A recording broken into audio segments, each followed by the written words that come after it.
While in Orlando, I wanted to connect with young people and community organizers who are doing great work since the Pulse shooting.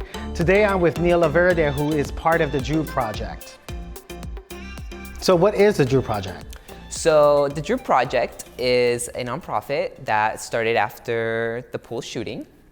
Dru, Christopher Andrew, was one of the victims in the Pulse shooting, and he was a very inspirational person. I never met Dru, but just simply from hearing about him with his friends that created the Dru Project, I can tell he was a very passionate and very impactful individual because of the work that's being done in honor of his name. When he was in high school, he also started a Gay-Straight Alliance, and he did a lot of great work. He even got the Anne Frank Humanitarian Award, and he was just very involved, and he was very passionate about what he did.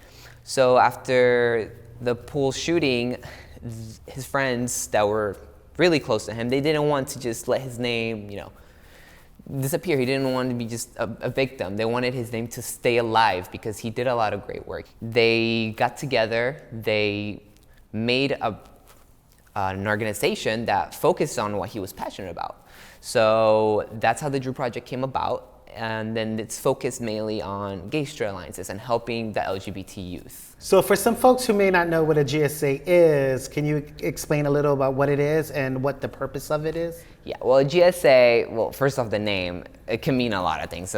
Gender and Sexuality Alliance, Gay-Straight Alliance, it can mean a lot of things. But a GSA is, personally from my experiences of leading and being in one, it's a group where you educate yourself and you educate others about the LGBTQ plus community. And it's also it's a club where you have allies, people who are not LGBT plus there supporting you and learning on how to make the community better.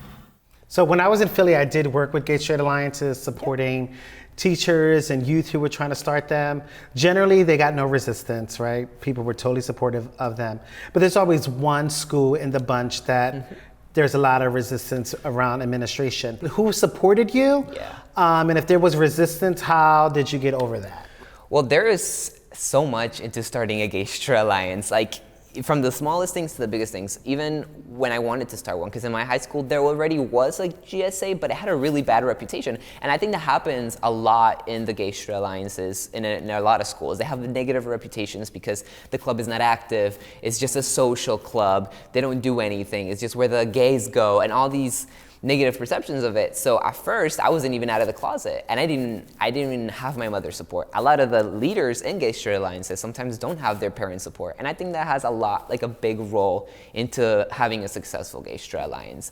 It wasn't really challenging with administration overall because it already existed, but I do know that a lot of schools do face that challenge where they use every little excuse to not help them have a Gay-Straight Alliance, which is crazy to me that this still happens, and I still see it today working with Gay-Straight Alliances. GSAs have the power to change the culture exactly. of a school, and hopefully decrease harassment, bullying, and violence for LGBTQ youth. So what are some tips for adults who are in schools and want to be supportive of GSAs? Like, what can teachers do or adults do to support GSAs in schools? Be involved, be cooperative. A lot of times there's the students that want to do it.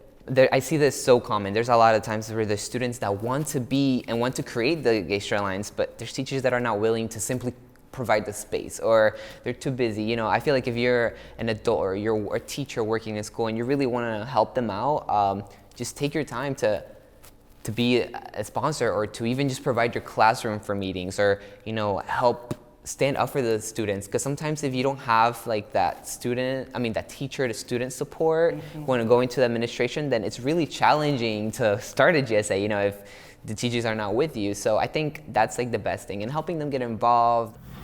So after you came out to your parents, and then you started your GSA, in what ways did you grow? What is the greatest lesson you've learned about Neil since then? Wow. The greatest lesson I'd say was just to be proud to be gay. And it was really challenging for me because I was born in Colombia. We were raised in Colombia. I came here when I was 8. And then we were stuck to that culture that, really closed-minded. environment. So when I first came out, it was really hard. I tried changing, and I did it because I thought it was the right thing. I thought that was what I was supposed to do. But when you feel like something is not right, then it's just not right, And even no matter how much I loved my mother and I tried doing it for her, it just wasn't right. And simply educating her, because I wanted to be proud of who I am, it helped and changed a lot. It was a big challenge, but it helped, and it did a whole 360. Even my mother changed so much. Went from someone who wanted to change me to someone, being a speaker in my club. Speaking, oh, wow. Yeah, I think that was like the most emotional meeting I ever ran, just because it was recent. I came out the summer before my senior year, and then in my senior year I did the Gay Straight Alliance, and by the end of senior year, we had gone through so much, and I asked her, I was like, I know you're still accepting it, but would you mind sharing our coming out story with the club?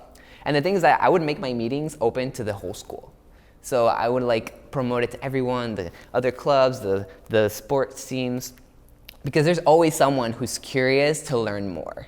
And that was the biggest meeting we got, I feel, and we shared. And that was the most emotional meeting, because a lot of people were connecting to that. We're like, wow, a lot of people were going through the same thing that I went through, and everyone just came to my mother after the meeting, crying and just asking her for advice. How do I come out to my mother? Will she love me? Will she love me? And it was just a very emotional meeting. I think back and I get emotional, because I took that step of coming out to live a normal life myself, and to also help others be proud of who they are, even if others don't accept them. And I feel like that's something that I really learned, just to love yourself, even if others don't accept you. So for the young people who are watching this, who may be thinking about starting a GSA, what tips or what advice would you give them? Connect with people that will support you. I think connecting with someone, those that will support you, and getting them on board with you with your ideas will help you get forward. Because when I got the idea of starting a GSA, I didn't even know where to start. So I just went to the teacher that I knew supported the LGBT community and was involved and was willing to, take that extra step as a teacher. And then I started getting 2 teachers that were with me, and then I started calling, my friends that were like, hey, I know you're involved. Would you like to be more involved? Or kids who want to be involved but don't know how to. I just started calling people, and take that initiative to just call people and see who's on board with you. And the Dru Project curriculum helps young people to develop that plan. So the Dru Project kind of eases that out, because the curriculum, which you can download in the website, We'll have a link down there. No. So the curriculum has so many helpful things. I wish I would have had the curriculum when I started the Gay Straight Alliance, because it has from, knowing your rights, knowing your local policies, terms and definitions, how to start GSA. As a person who used to work with GSAs, it's definitely has changed over the years. It's definitely become a place where people build community and find community. Exactly. And then create change not only on the school level, but on the city, state, and national level. Exactly. So I'm so humbled that you shared your story with us, and I just want to thank you for the great work that you are doing. And where can people find you or the Dru Project online?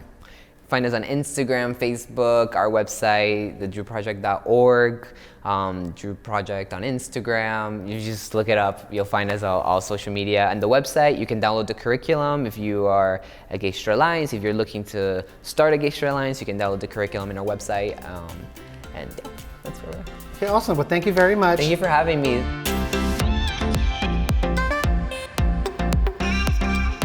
Well, this is cute. Louie. Oh, hey. Well, I want to thank you for watching Kiki's with me, Louie. And if you enjoyed this episode, make sure to like and subscribe down below. And I want to hear your thoughts and experiences on this topic. So drop a comment, let's keep the Kikis going.